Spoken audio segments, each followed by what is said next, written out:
Hey everybody, it's Miss Jennifer with 4 Kids, and we are ready for another artist trading card lesson. Here are some of the lessons that we have done before or we're going to do soon. And today it's time to introduce you to STEAM. STEAM is the add-in of art to science, technology, engineering, and math. And today we're going to talk about the color spectrum, which is the visible part of the electromagnetic spectrum. So let's go ahead and get started right away. And what you're going to need today is you're going to need your colored pencils. And notice I already have mine nice and sharpened. You're going to need your artist trading card. If you don't have one, it's a 2.5 by 3.5 card. You can use a pencil or you can go straight to working with your pen. As we move forward in our lessons, you'll find yourself gaining more confidence in the ability to draw directly onto your cards. So let me zoom in here a little bit so you can see what I'm going to do. So as you see here, most of you go to school and you know that the acronym for the color spectrum is Roy G. Biv. And these are all the, what color actually means is what the eye sees when light is reflected off a surface. So color is actually made up of light. Did you know that? And whatever is reflected off is the color that you see. So I'm going to go ahead and grab my card. And as you may have noticed, I do have a border around the edge. Now this is not necessary. You don't have to do it. But it really will give your card that added, wow, look at me. It's basically framing the picture plane so that the area looks a little more important. Now, what I did for mine is I went straight to drawing with my colors. So R is red. Now, I'm going to flip it and do it on this side just to show you that you can do it any way you want. You could literally do it this way, but because our card sleeves go up and down, or portrait view as we call it, then I'm going to keep it that way. So the first thing I'm going to do is write my R for, yep, you got it, red. Now notice, we don't want to go all the way down here because we do want a little bit of an arc. That arc is kind of what makes a rainbow. And I've got my colors already here. So the next one is orange. Oops, pencil broke, but that's okay. Yellow. So I'm going to let the letters guide me. That one's a little bit hard to see, but I can see it kind of. Make sure that we get the next one is green. There we go. Green is next. And then I've got a light blue as opposed to indigo, which is a darker blue. So I want to make sure I get the right one here because blue and violet, dark blue and violet can get a little bit close. But just to make sure we get the Roy G. Biv, we got to have the indigo and the violet. Okay, super simple, right? Now I'm going to take my pen and I'm just going to draw an arch from each color. And there's one. I'm doing it a little bit different this time than I did the first time. You, just so that you know that I'm just giving you suggestions, and you can do it however you like. When you're doing these cards, I'm trying to teach you some things, but I also want you to experiment and try your own way. And the beauty of it is, if you don't like the way it came out, guess what? It's a small little card, and you can always start over. Okay, how's that? Now, I do think I'm going to go ahead and block this off so that when I color it, I don't mess up my colors. I don't mess up my letters because I do want to know that. Now, most people, what they don't realize is that this is the electromagnetic spectrum, which I'm going to tell you more about that in a minute. Let me get started coloring here. So Let me come closer. There you go. So what I did here to give this a little more variety is I colored dark and then I got lighter. And that makes it really pop and have a little more visual interest than just straight up rainbow. So if I press down real dark along this line, and here's where you get to practice your manual dexterity, and you can get lighter. So that's one thing that we don't get much practice of today because we're always on our little cell phones or on our computers, and we don't need to do much but click a mouse or move our thumbs.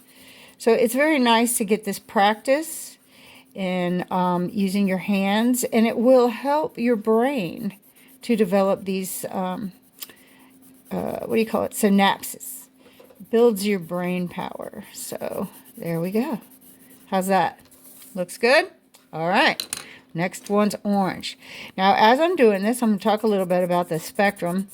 The electromagnetic spectrum is really all around us, and people don't really realize that, but on the other side of red, which is the visible color that we see here, is ultra-red. And ultra-red is actually heat.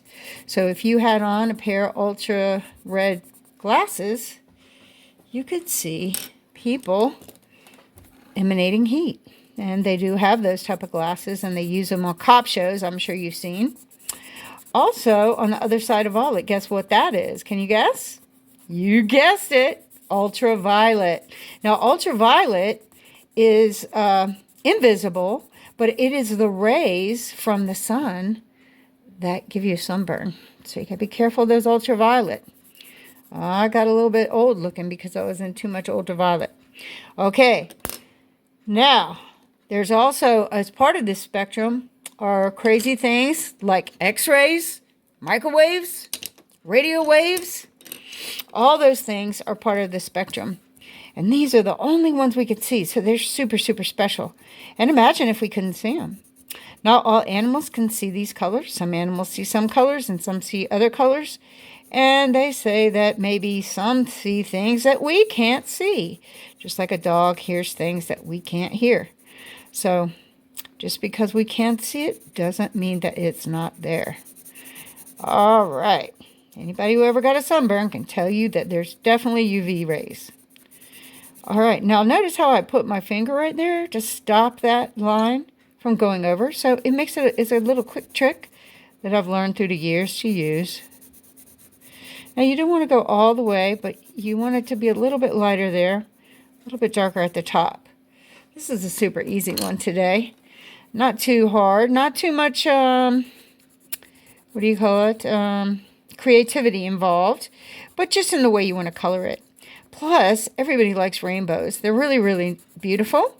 And if you did not know this, let me tell you quickly that if you have a prism, which is a type of, I don't know, crystal, like a rainbow is actually made from raindrops. When the sun goes through them, it breaks the colors into the spectrum, which is why we get rainbows in the sky. And you may have a prism in your house. If you hang one in the window, when the sun shines in, it will cast rainbows all over the room, which is always fun. All right. Now, notice how I go dark, and then watch how I can go light. So even with this one color pencil, I'm going to stop it right there. Yep, you guys are getting the hang of it.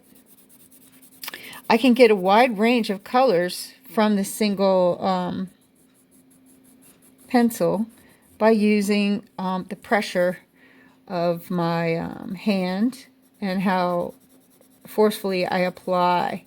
Now, I do want you to note how I'm going in the direction of the rainbow every time I color it.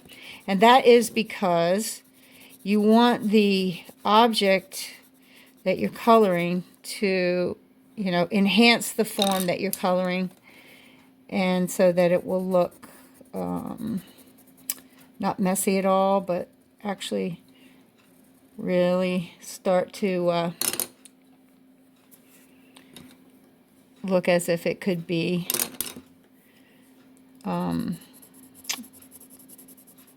you know, 3D. Not that a rainbow is 3D, but anyway, let's see here. I'm almost finished. This is a fast one today. Now, here's what I recommend. If you like this, you could try it in a different way. But I really want you to focus on learning the color spectrum because it is important. And we will be probably doing some cards that deal with different color schemes, which is a color scheme is a plan for organizing color. And we will get into that at a later date. But artists always think about their color. You can use them psychologically. There's all different ways that they become important. And what I'm doing here is I'm going back and really going dark right here at this edge. So these will really pop. Ooh, look at that. Isn't it pretty? The last thing I did, I think, on this is I had outlined these letters with a black pen. And see, I got a little bit big there, but that's okay because I can go back in with my pencil and make it work. Oh, and this yellow is hard to see. And you'll find that the pen doesn't really go over the pencil marks that well, so it kind of helps you to not make a mistake. And the reason why that is you might not know this, but as part of our science, we learn as artists what different materials are made of and how they work together. And these colored pencils have wax in them. So we all know that water does not go on wax very well at all. So that is why we can kind of allow that ink to just resist the color.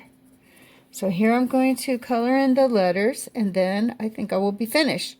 Is there anything else you could think of that I could do here? Yes, you're right. I could go ahead and color around the outside of this card if I wanted to. I could color, make a bolder outline of my border if I wanted to. But I think I kind of like it just the way it is. And notice that even though I kind of had finished earlier, I can always come back and do these finishing touches. And that will really make the card look better. All right, this is our first STEAM card. Like I said, we're talking about science and art. Remember, red, orange, yellow, green, blue, indigo, and violet. And we will come back and learn more about hot colors and cool colors coming up soon. Have a great evening and good luck with your cards.